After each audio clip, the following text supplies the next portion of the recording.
আয়াত ২০ وشروه بثمن بخس دراهم معدودة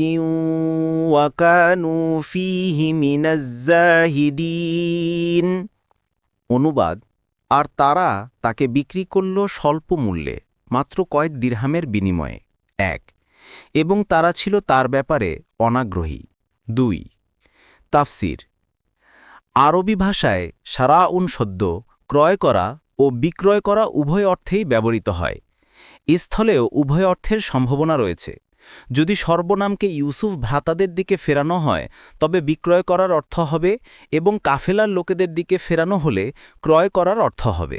ইবনে কাসির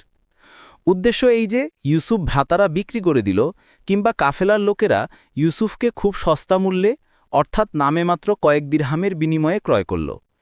আয়াতে বর্ণিত বাখসিন এর দুটি অর্থ হতে পারে ১ খুব কম মূল্যে তাবারি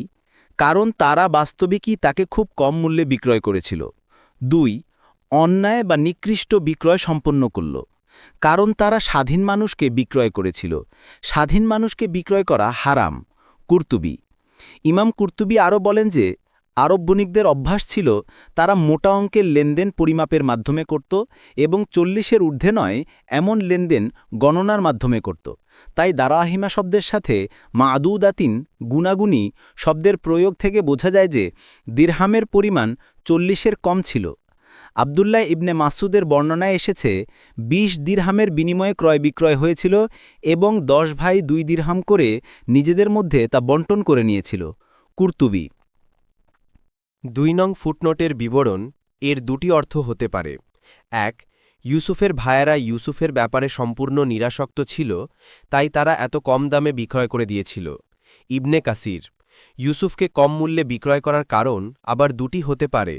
প্রথমত এ কারণে যে তারা এ মহাপুরুষের সঠিক মূল্য সম্পর্কে অজ্ঞ ছিল দ্বিতীয়ত তাদের আসল লক্ষ্য তার দ্বারা টাকা পয়সা উপার্জন করা ছিল না বরং পিতার কাছ থেকে বিচ্ছিন্ন করে দেয়াই ছিল তাদের মূল লক্ষ্য তাই শুধু বিক্রয় করে দিয়েই তারা ক্ষান্ত হয়নি বরং তারা আশঙ্কা করছিল যে কাফেলার লোকেরা তাকে এখানেই ছেড়ে যাবে এবং অপথর সে কোনো রকমে পিতার কাছে পৌঁছে আগাগোড়া চক্রান্ত ফাঁস করে দেবে তাই তাফসিরবিদ মুজাহিদের বর্ণনা অনুযায়ী তারা কাফেলা রওনা হয়ে যাওয়া পর্যন্ত সেখানেই অপেক্ষা করল যখন কাফেলা রওনা হয়ে গেল তখন তারা কিছুদূর পর্যন্ত কাফেলার পিছনে পিছনে গেল এবং তাদেরকে বলল দেখ এর পলায়নের অভ্যেস রয়েছে একে মুক্ত ছেড়ে দিও না বরং বেঁধে রাখো কুরতুবী সাদি ২ এ আয়াতের আরেকটি অর্থ হতে পারে যে কাফেলার লোকেরা ইউসুফের ব্যাপারে খুব গুরুত্ব দিচ্ছিল না কেননা কুড়িয়ে পাওয়া বস্তির মূল্য আর কতই হতে পারে ফাতুল কাদির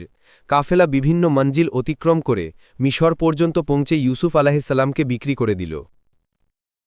পরবর্তী তাফসিরে যেতে ভিডিওটি শেষ হওয়ার পূর্বেই এই বক্সে ক্লিক করুন ভয়েস বা উচ্চারণে অনিচ্ছাকৃত ত্রুটি ক্ষমাসুন্দর দৃষ্টিতে দেখবেন ইনশাআল্লাহ